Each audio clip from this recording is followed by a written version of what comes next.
Hi everybody, welcome to Global History 1 for another week of online video learning.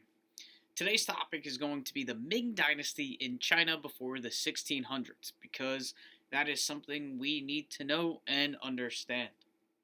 So, for the Ming Dynasty in China, our big questions are going to be very similar to what we learned about with the Ottoman Empire. We're going to talk about how the Ming Dynasty became powerful and maintained their power, meaning what did the Ming Dynasty do to become this really powerful empire? And what did they do to stay in power? What laws did they make? What kind of enforcement did they use? Did they use secret police? And what achievements did they make? This unit will also follow the enduring issues of how do empires gain and maintain their power? What do empires do to be powerful? And we'll also talk about how do religions and ideas influence the world. So let's get started with the Ming Dynasty in China before the year 1600. So of course, before we get started, we need to know certain vocabulary words. So one of the most important vocabulary words that we will see throughout until the end of the year is enduring issues. An enduring issue is an issue in history, a problem in history that occurs over and over and over again in world history. This could be things like wars, disease, and of course, religion, and so many other things. Our next word is dynasty, and dynasties are a ruling family, a family of rulers, meaning when the father dies, either the son or daughter becomes king or queen or leader. There are many dynasties around the world today. There are dynasties in the Middle East. England, with its queen, is still a dynasty today. So when we talk about the Ming Dynasty, we talk about the ruling family of the Chinese Empire. And China had many dynasties that ruled for many, many years. You also need to know what the mandate of heaven is. The mandate of heaven is this idea that the dynasty had a right to rule because they were given permission from God. So the mandate of heaven is the idea that a dynasty could rule because the gods said so. We'll see in a little bit, this is similar to something called the divine right of kings in Europe. As part of the mandate of heaven, you need to know the dynastic cycle. So the dynastic cycle is the cycle that leads to the rise and the fall of dynasties in China. And this is what gives dynasties their mandate of heaven, and this is how dynasties lose their mandate of heaven. But let's get to our main topic, the Ming Empire. We first need to know, where was it? The Ming Empire was located in Asia, in current-day China, and there are many different ways we could describe the location of the Ming Empire. We could say it is east of Europe, it's also east of the Middle East, and east of Africa. You could also say the Ming Empire is west of Japan. You could also say it was south of a physical feature called the Mongolian Steppe. It's where the Mongols came from. You could also say it was northeast of the Himalayan mountains. And you could also say it's along the Pacific Ocean, the Yellow Sea, the East China Sea, and the South China Sea. Location is very important because we need to have an idea of where the Ming Empire actually was. The next concept we need to know with the Ming Empire is the dynastic cycle. So the Ming Empire came to power or gained power because of the dynastic cycle. What this means is an old dynasty would be replaced with a new dynasty because of this dynastic cycle. Basically what would happen is the new dynasty would do all these great things for China and they would get a mandate of heaven. But then as they become old, they start becoming corrupt, maybe they start taxing the people too much, maybe there's a natural disaster, and that dynasty loses its mandate of heaven, and a new dynasty comes into place. And because this is a cycle, it happens many times throughout history. It's great that we know the dynastic cycle, but we need to talk about how the Ming Empire actually gained control. By the middle of the 14th century, the 1300s, the Mongol-run Yuan Empire was falling apart. They were losing their mandate of heaven because their government was corrupt, there were many wars, and they did not have the money to help people in times of disaster. So they were corrupt, they fought a lot, and they were poor. So that's not good for a government. The people of China were also tired of being run by this foreign Mongol ruler. So in 1328, a leader named Zhu Yongzheng comes in and leads a rebellion, and he captures the capital city and declares the start of the Ming Dynasty. And hooray, the Chinese people are happy because there is a new mandate of heaven and, therefore, a new Chinese dynasty. The Ming Empire is famous for several reasons.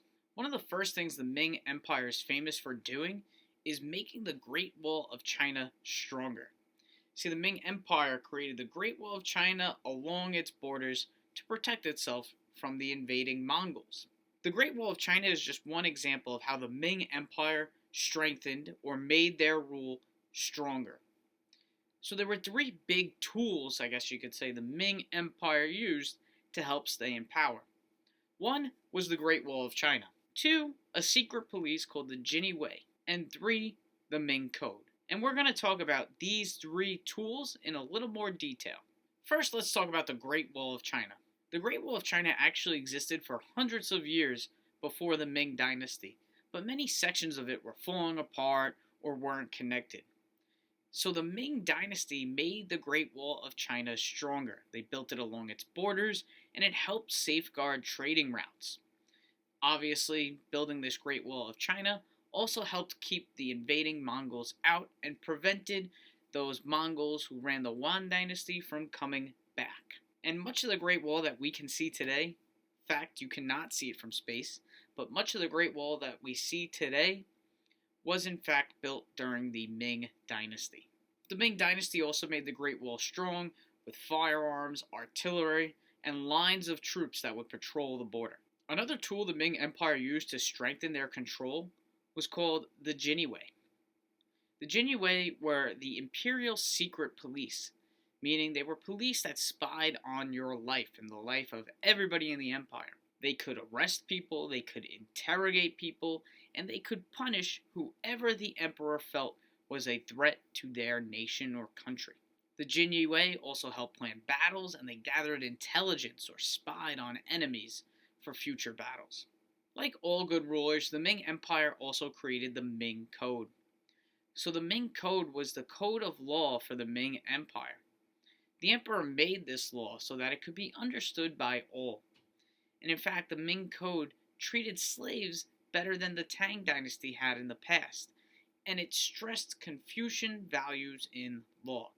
The Ming Code is very similar to other laws we've seen, such as Hammurabi's Code, the 12 Tables of Rome, and Justinian's Code, because they help provide people with rules for life. They know what laws to follow, and they got to make sure that they do not break those laws because there are punishments. When we talk about the Ming Empire, we also have to understand the influence or importance that religion had on the Ming Empire. So a major religion that influenced the Ming Empire is Neo-Confucianism. Neo-Confucianism is a mix or a combination of Buddhism, Taoism, and Confucianism. You put all three religions together and you get Neo-Confucianism. Neo-Confucianism had a significant or important impact on the lives of people in China. So there were several beliefs with Neo-Confucianism. There is Li, which is the principle or the energy that makes up all life. So according to this, everything in nature, trees, animals, people, had energy. And this energy was called the Li. The Qi is the form of the Li that we see around us, in the earth, in the rocks, in the air. It surrounds us. Everything has an energy. Like Confucianism, Neo-Confucianism also stressed that education and community are important in life. Neo-Confucianism also believed in filial piety, which means respect for people that are older than you, respect for your father, your mother, your aunt, your uncle, your older brother, your older sister, your ruler. And they also said that you should follow the 5 relationships of Confucius. The Ming Empire was also a very interconnected empire for some time. Remember, interconnected means you interact with other parts of the world. So if people from China are interacting with people from Africa or Europe, they are interconnected. So the Ming Empire was very interconnected, and part of that is thanks to a guy named Zhang He. Zhang He was an admiral in the Chinese Navy. He built a large fleet of these big ships and went on numerous trips throughout the world. He sailed as far as Africa and into the Middle East from China. Of course, when Zhang He traveled, he brought back items from the places he visited. Probably one of the coolest things about Zhang He's travels is that this included animals that would end up in the Chinese Imperial Zoo, such as giraffes, camels, ostriches, and zebras. So again, I guess you could say this is an example of cultural diffusion. Even more important than that, Zhang He helped make the Chinese Navy really powerful. And it was really powerful up until the year 1433. Because then, all of a sudden, Zhang He died. When Zhang He died in 1433, a new Chinese emperor decided to destroy all the ships.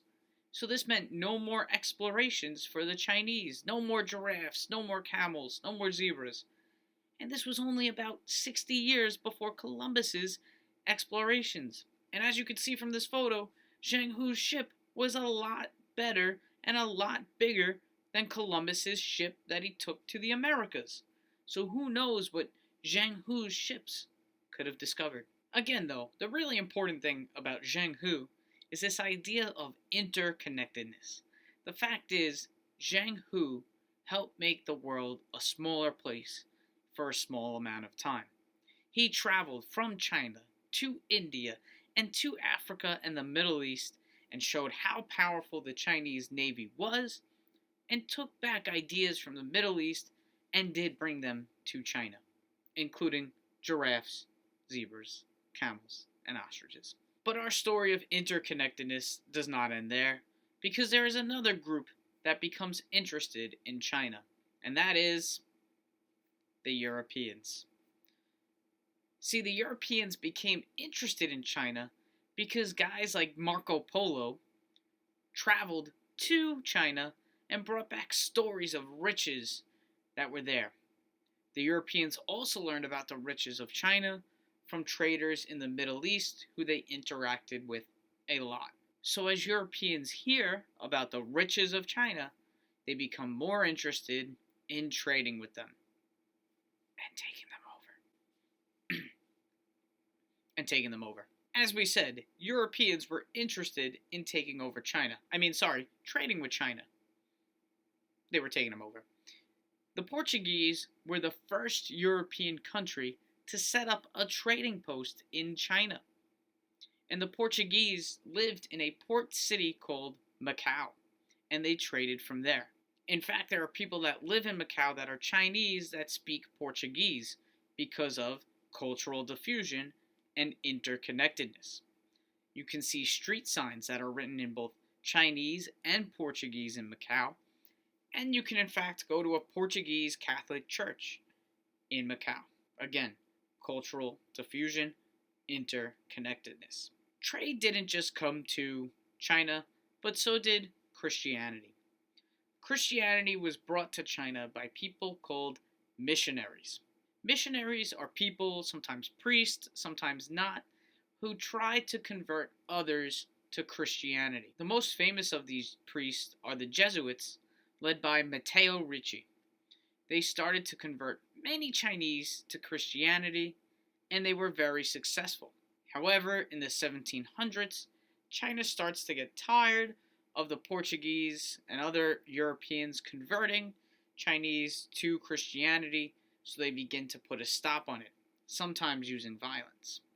But this is another example of cultural diffusion and interconnectedness. There are some big ideas to know about the Ming Empire. One, we need to understand the Ming Empire gained power because of the Mandate of Heaven and the dynastic cycle. The Ming Empire used the Great Wall, the Jinyi Way, and the Ming Code to solidify their power. The Ming Empire was influenced by the belief system of Neo-Confucianism and missionaries who brought Christianity to the area. We also need to understand the importance of cultural diffusion and interconnectedness. Cultural diffusion increased in the empire as it became more interconnected, either through the voyages of Zheng Hu or the European traders and missionaries that came to the area. So there you have it. That is what we need to know about the Ming Empire. When we think about the Ming Empire before 1600, compare it to the Ottoman Empire before the year 1600. What did they have in common? How are the ways they gained power the same? What influence did religion have on the empires? And what influence did interconnectedness and outside powers, such as the Europeans, have on their empires, either their success or their failures? So those are some ideas to keep in mind. Good luck with the work this week, and look forward to talking to you next week.